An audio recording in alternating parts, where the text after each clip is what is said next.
What if you could literally put justice itself on trial? I mean, what if the prosecutor wasn't some lawyer, but the actual concept of logic? And the defense, not a person, but the living embodiment of corruption?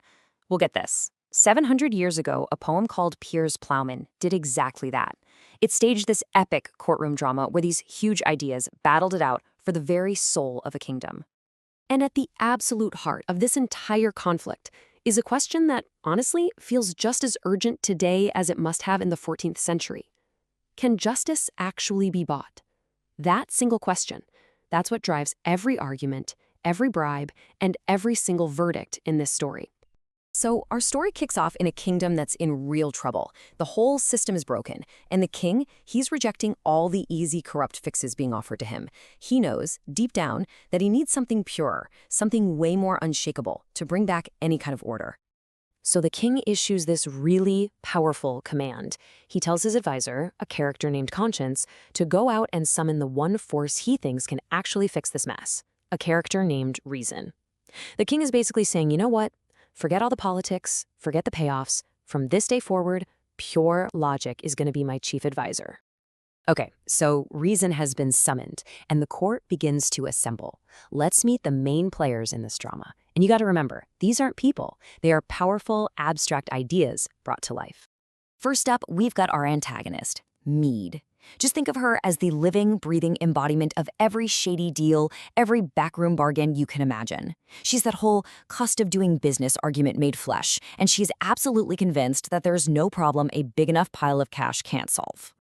Next, we have the defendant, a character called simply Wrong, and he represents every single crime and injustice that's tearing the kingdom apart. He is the direct cause of all the chaos, the one whose actions force this entire showdown. He's not just a criminal, he literally is crime. And finally, our hero, the one the king himself called for, Reason.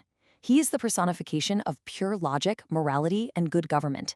He is the totally incorruptible force who works on one single principle: doing what is right, not what's profitable.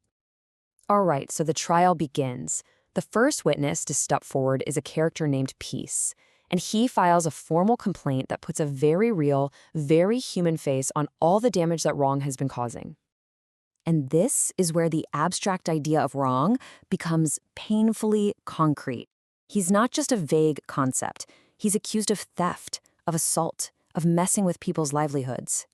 It's this whole laundry list of actions that makes society itself just completely break down, and it shows the real-world cost of letting injustice just run wild. Now, the moment Wrong is accused, does he try to prove his innocence? Nope.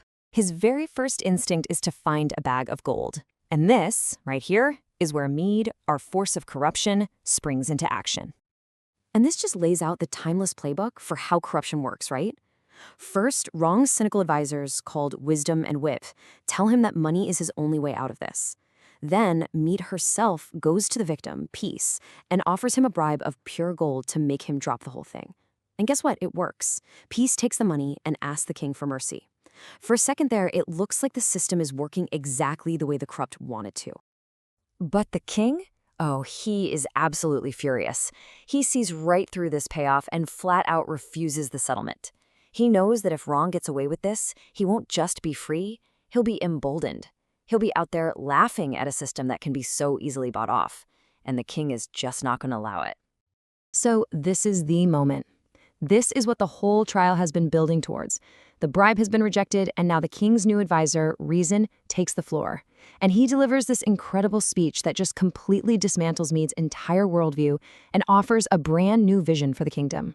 Reason makes this absolute unwavering stand. He swears an oath to show no ruth. That means no pity, no mercy, as long as Mead, as long as bribery has any shred of power in his courtroom. For him, there's just no compromise. Justice and corruption, they simply cannot exist in the same room.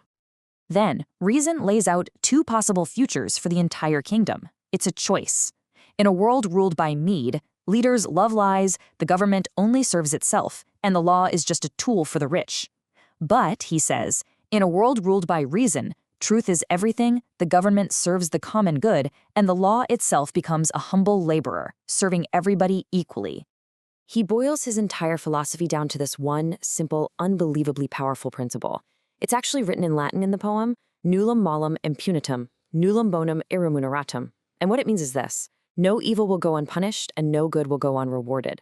That right there is the bedrock of a just society, and it is the complete and total opposite of Mead's world of shortcuts and payoffs. You can imagine Reason's speech just electrifies the courtroom. The arguments have been made, these two different paths have been laid out for everyone to see, and now it all comes down to the king. He has to make his final binding decision. Which world is he going to choose? Well, the effect is immediate. The poem says that most people in the hall, and that includes a lot of the powerful folks, they all agree with Reason. The tide turns completely against Mead. Just a little while ago, she was so influential, and now she's being openly called a cursed shrew by the very same people who used to want her favors. And then the king delivers his verdict. He echoes Reason's argument, declaring that Mead overmastereth law, that corruption is literally choking the life out of justice. He makes a promise: I will have loyalty in law, and he declares that wrong will be judged based on what he deserves, not on what he can pay. So the story doesn't just end with a verdict, it actually concludes with the formation of a whole new government. The king, Reason, and conscience make this pact to rule the kingdom together for the rest of their lives. The ideal state, it seems, is one where power is guided by both pure logic and a strong moral compass. And that, of course, brings us right back to where we started.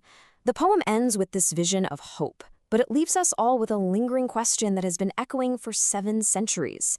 When we look at our own world, at our own systems of justice and power, who do we really see sitting on the bench? Who truly rules our halls today, Reason or Mead?